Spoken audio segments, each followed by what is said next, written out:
Hello there, and welcome to the Selah Entrepreneur podcast, where we take a look at doing online business a little differently for women over 50. I'm your host, Marta Gertzen, entrepreneur and business owner since 2008, and for far too long, I struggled with trying to figure out what I wanted to be when my business and I grew up. I was tired of buying all the courses and downloading all the freebies, all in the hope that the answer I was longing for would suddenly appear. Turns out, clarity doesn't come in an instant. It's a journey of discovery and finding answers layer by layer. As I took action, I learned what type of work I really loved to do, who I had fun serving, and the problems I loved to help them solve. That clarity gave me the confidence to start designing a simple, sustainable business that I could steward well, and I'd love to help you do the same. If you're ready to find the clarity you're longing for, then you're in the right place. Let's take this journey of discovery together.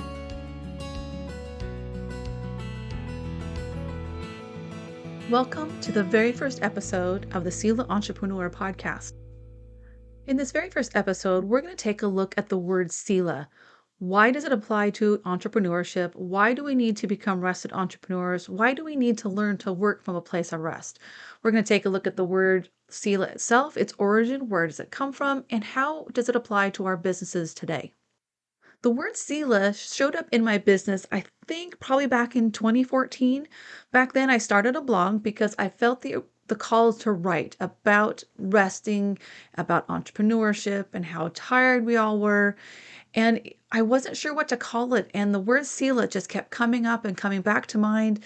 And when I researched the word reflect and reflection kept coming up. So I actually started a blog called Selah Reflections back in 2014. And I blogged and off and on that site until early 22 when I combined my two businesses into one, rebranded into Selah Studios. Then about 2016-ish, right around there, I started a publishing company because I was really enjoying writing. I wanted to take my blogging in a different arena. I wanted to use my photography more, and I started a publishing company called Selah Press. And that's where I published all of my journals, my picture books with my photography.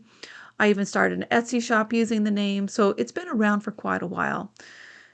So if we look at the word Selah itself, it actually comes from Hebrew scripture, and it shows up mostly in the Psalms, but it shows up in the Bible over 70 times, about 39 times in the book of Psalms and 3 times in the book of Habakkuk.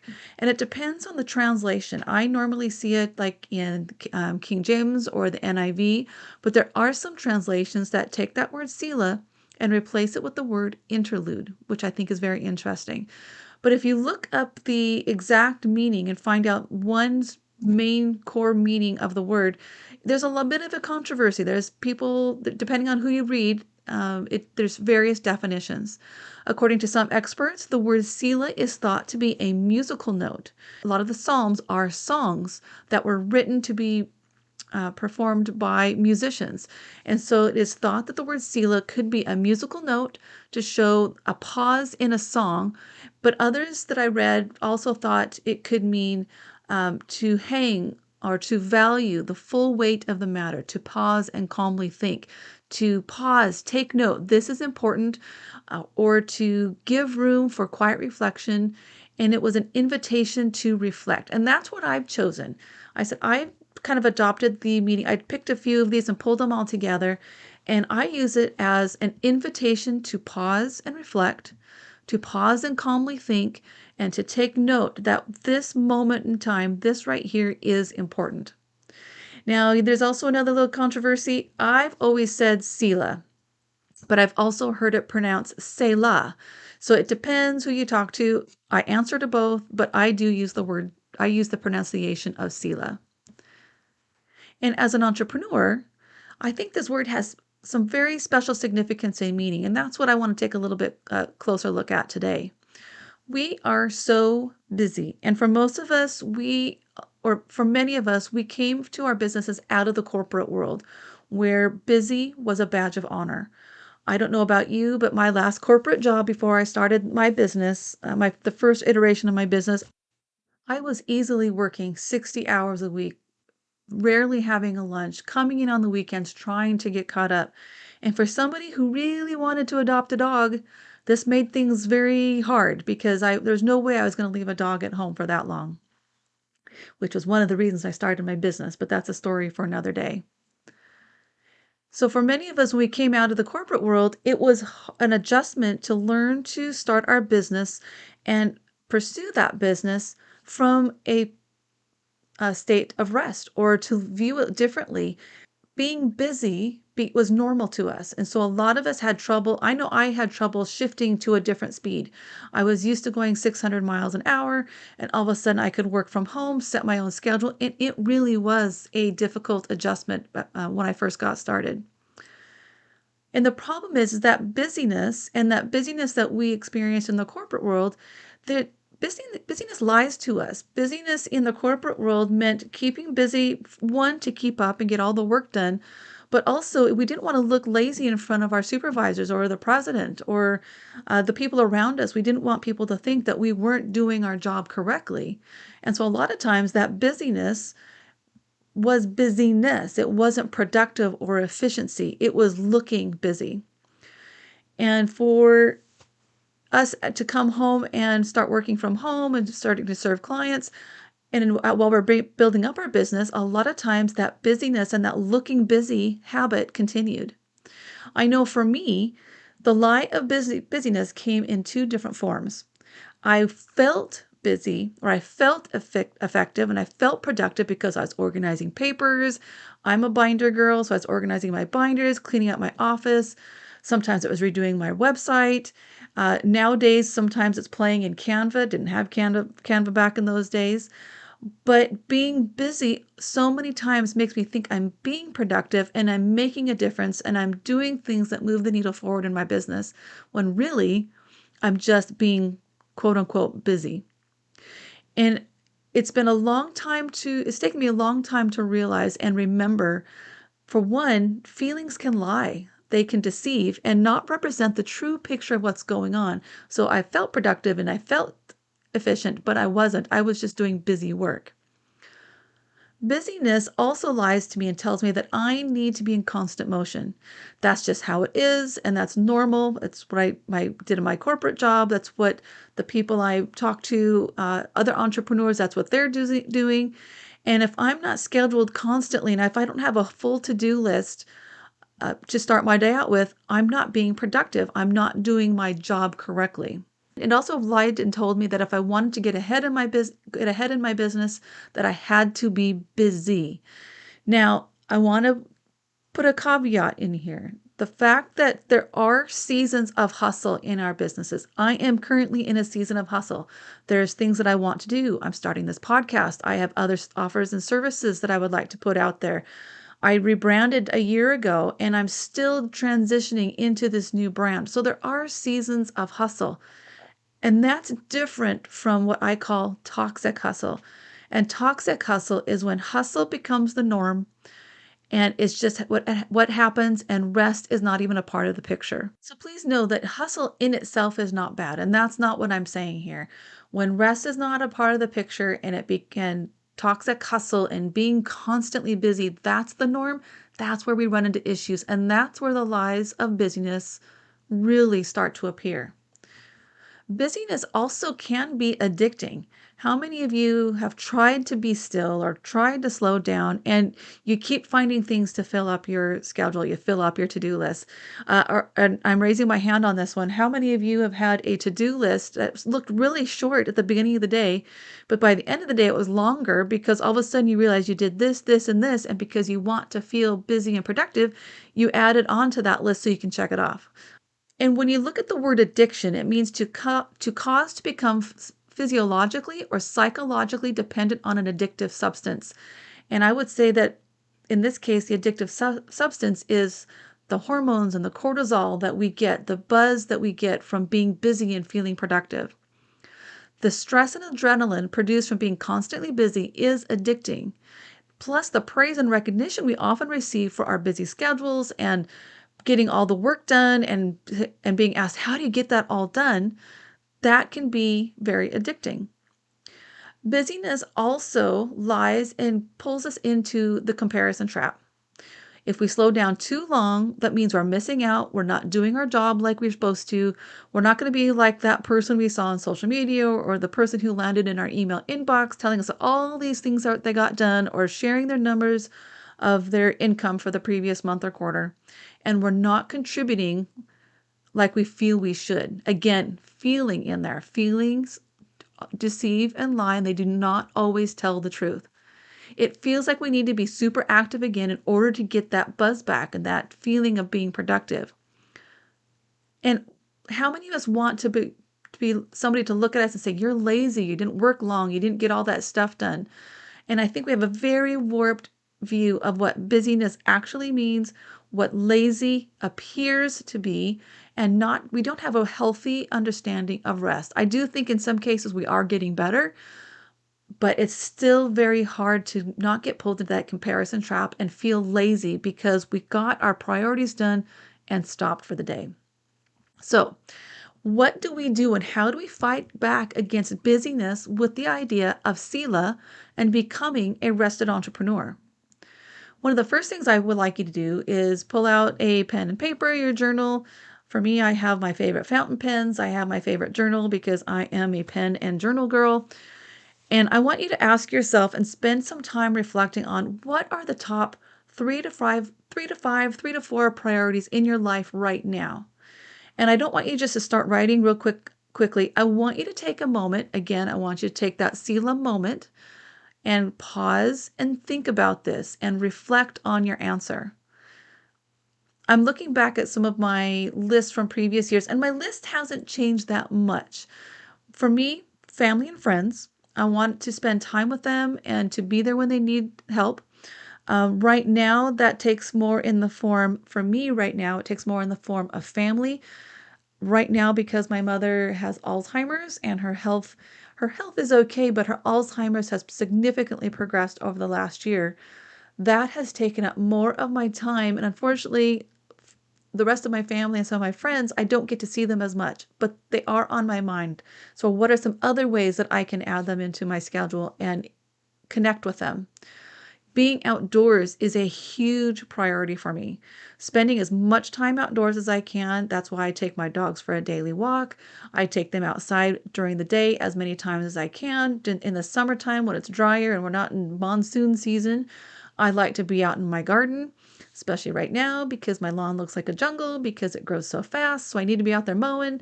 But my vegetable garden right now, my flower garden is next. Being outside is my stress relief. It is my grounding. It is a way for me to de-stress. That's also where my photography comes from. I spend as much time as possible with camera in hand, either what I call my big camera, my digital SLR, or most often it's my phone because it's in my pocket and I can pull it out real quick.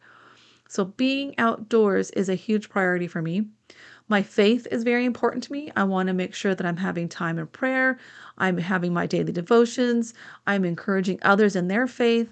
And then also creativity. I need ways to create with my hands, whether that's going out to my shop and building something with wood, whether I'm trying to learn to love baking. I'm not there yet, but I'm getting closer.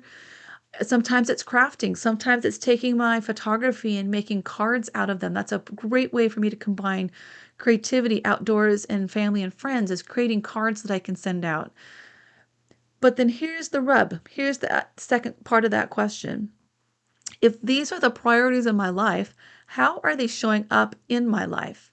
And that's when I'm going to ask you and me to go look at the calendar. Your calendar is going to reflect your real priorities. And there are times when I look at my calendar and I'm going, okay, I am so out of balance. It's not even funny. I get my daily walk in, when I get my daily devotions in most of the time, and I have dedicated time set aside for my mom every day. And a couple times a week, I bring her home with me. But my creativity has been ignored for a couple months, or I haven't seen anybody or been able to connect with other family and friends. And there's an out of balance. And my calendar tells me that. My calendar shows what my priorities are right now. Even though I say it's family and friends, outdoors, faith, and creativity, my calendar is telling me that's really not what's going on. And so there is an opportunity there to look at those priorities and how to find those Selah moments. How do I find those little moments and pockets of time where I can pause, where I can connect with family and friends, where I can just go sit on the porch on a sunny morning? We're finally to the season where the sun hits my front porch at the right time. So making sure I go out there. A lot of times that's where I want to have my devotions or my prayer time, is to go sit on my front porch. Sometimes it's going out on the weekends and taking a longer walk. Sometimes it's bringing my mom over for an extra day during the week. Sometimes it's inviting my niece over and we're going to have a creativity afternoon. Speaking of which, my niece, we need to do that pretty soon. We haven't done that in a while. And finding ways to incorporate Selah, what I call Selah moments throughout the day. And sometimes that's just taking a pause and an invitation to rest and just take a deep breath. Sometimes it's the dogs telling me they need to get outside, and so I can go out, wander through the garden, check to see how it's doing, pull a couple weeds, and just take a few moments to breathe. And that's often all we need to get recharged and to come back in, get back to work, and to serve our clients. And you'll notice that when you take a moment like that, I call it a be still moment or a Selah moment, is that you come back way more effective, you do come back more productive, and you do come back with fresh ideas on how to serve and how to be there for your clients. Or I can't tell you how many times I have been struggling with a client's website and I can't get it to do what I want to do. And by going outside for a few minutes and detaching from the problem and letting my brain wander to all other things, that all of a sudden I figure it out. My subconscious stays at work and I figure out that problem. So after that, I want you to take a look at that list that you made of what are your top priorities and make a list of the ones or highlight the ones that are not currently showing up on your calendar and pick one thing to add to your calendar if possible today, but definitely by the end of the week. And then I want you to repeat that the next week. And if possible, add 2 things from your list. And they don't have to be grand and they don't have to be huge. 5-10 minutes to begin with, and start to develop the Selah muscle, the rested muscle, so that you feel motivated to continue to do this and add more and more rest to your schedule, because I can guarantee you, because I've seen it in my life, I've seen it in the women that I coach with, that the more you practice rest, the more you see the benefits of rest, the more you want it. And the more you want to practice the habit of rest, the habit of Selah. And that is a huge step you can take and fight against the busyness and the lies that busyness tells you. I want you to start develop a habit of rest, and I want you to discover the benefits of being a rested entrepreneur, and that's something that we will revisit here often. And when you are rested, you are more productive, and you have an opportunity to make a greater impact without constantly feeling like you're burned out.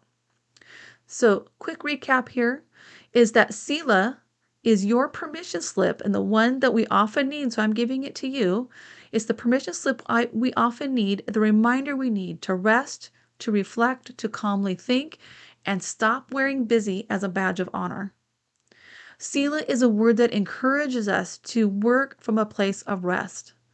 Selah is your invitation to be still and a reminder that rest is not only it's okay, it is needed and vital as our roles of leaders in our businesses.